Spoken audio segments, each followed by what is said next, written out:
एक नया ड्रैगन लेता है उड़ान फुजियान और चीन की समुद्री महत्वाकांक्षाएं।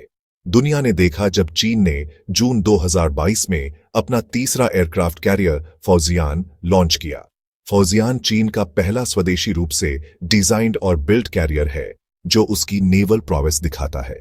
इसके लॉन्च ने एक ग्लोबल मैरीटाइम पावर बनने की चीन की महत्वाकांक्षा में एक महत्वपूर्ण पड़ाव चिह्नित किया।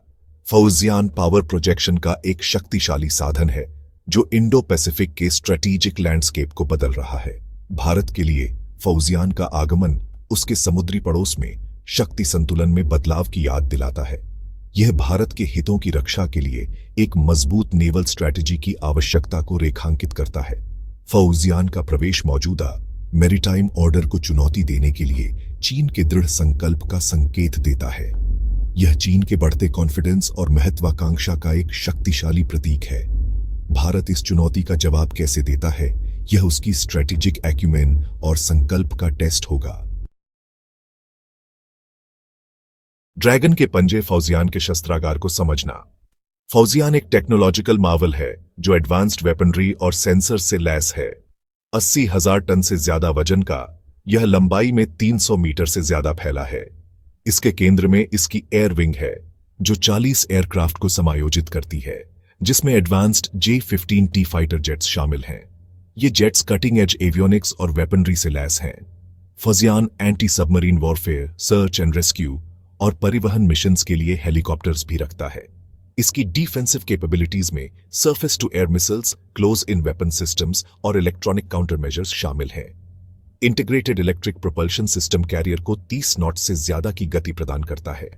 फौजियान के सेंसर स्वीट में शक्तिशाली रेडार्स और सोनर सिस्टम शामिल हैं।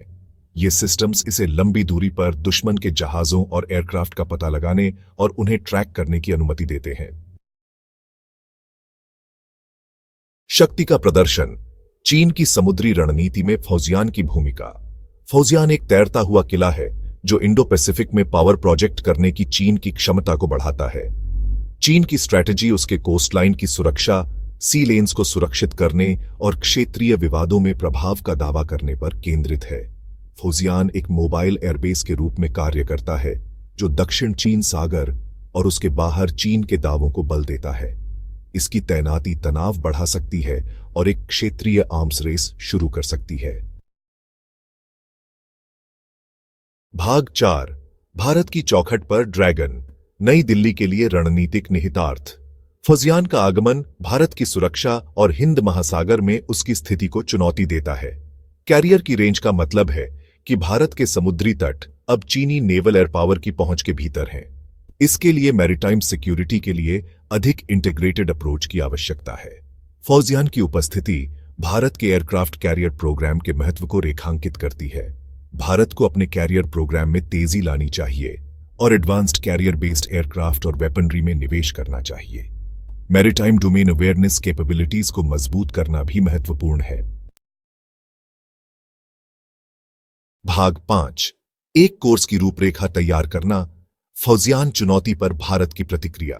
फौजियान और चीनी नौसेना का मुकाबला करने में भारत को एक बड़ी चुनौती का सामना करना पड़ता है।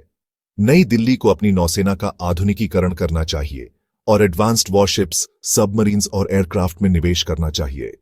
मैरीटाइम पार्टनरशिप्स और गठबंधनों को मजबूत करना आवश्यक है। सर्वेलेंस टेक्नोलॉजीज सहित मैरीटाइम डोमेन अवेयरनेस कैपेबिलिटीज को बढ़ाना महत्वपूर्ण है। पूरे हिंद महासागर में लिसनिंग पोस्ट्स और रेडर स्टेशंस का एक नेटवर्क स्थापित करना महत्वपूर्ण है। एक स्थिर मैरीटाइम ऑर्डर को बढ़ावा देने के लिए एक प्रोएक्टिव डिप्लोमैटिक स्ट्रैटेजी का पालन करना आवश्यक है। नेविगेशन की स्वतंत्रता को बनाए रखने और चीन की आक्रामकता का मुकाबला करने के लिए समान विचारधारा वाले देशों के साथ काम करना महत्वपूर्ण है। भाग 6। निष्कर्ष। समुद्र में महाशक्ति प्रतिस्पर्धा के युग में नेविगेट करना। फौजियान का लॉन्च इंडो पैसिफिक के मैरीटाइम सिक्योरिटी एनवायरनमेंट में एक वाटरशेड मोमेंट है। यह हिंद महासागर में भारत की पारंपरिक प्रधानता को चुनौती देता है। भारत को एक कॉम्प्रिहेंसिव मैरीटाइम स्ट्रैटेजी की आवश्यकता है जिसमें मिलिट्री मॉडर्नाइजेशन, स्ट्रेटेजिक पार्टनरशिप्स और प्रोएक्टिव डिप्लोमेसी का संयोजन हो। समुद्र में ग्रेट पावर कंपटीशन का युग आ गया है। भारत की प्रतिक्रिया के इस क्षेत्र और दुनिया के लिए गंभीर निहितार्थ होंगे।